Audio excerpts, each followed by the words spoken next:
बिस्मिल्लाहिर्रहमानिर्रहीम। अस्सलाम वालेकुम व्यूअर्स, आज की इस वीडियो में हम section number 275 of Pakistan penal code को समझेंगे, जो कि मिलावट शुदा अद्वियात फरोख्त करने से मुतालिक है।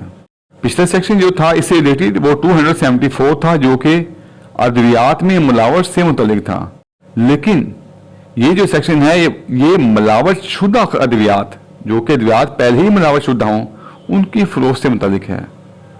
इसमें बताया गया है कि जो कोई ये जानकर कि किसी दवाई या दवाई के किसी कंपोजिशन में इस तरह मिलावट की गई है कि इससे इसकी तासीर कम हो गई है या वो सेहत के लिए नुकसानदेह हो गई हो, और इसके बावजूद वो इसको बेचे या बेचने के लिए पेश करे या फिर इसको अपनी दुकान के बाहर रखे, बिक्री ना हो बेशक, लेकिन दुकान के बाहर रखे, यानी कि उसका मकसद इसको बेचना ही हो, चाहे वो बिकी हो चाहे ना बिकी हो। या मुआवजे की गर्ज से जो डिस्पेंसरी होती है ना, उससे बतौर खालिस दवा के तकसीम करे, या किसी शख्स को जो इस मिलावट से वाकिफ ना हो उसको मेडिकल मकसद के लिए इसका इस्तेमाल कराए, तो ऐसे शख्स को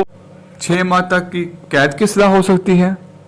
या जुर्माना जो कि 3000 रुपये तक हो सकता है, यहाँ पे दोनों सजाएं दी जा सकती हैं। देखिए इस सेक्शन में बताया गया है कि कोई दवा अगर ऑलरेडी ही मिलावट शुदा हो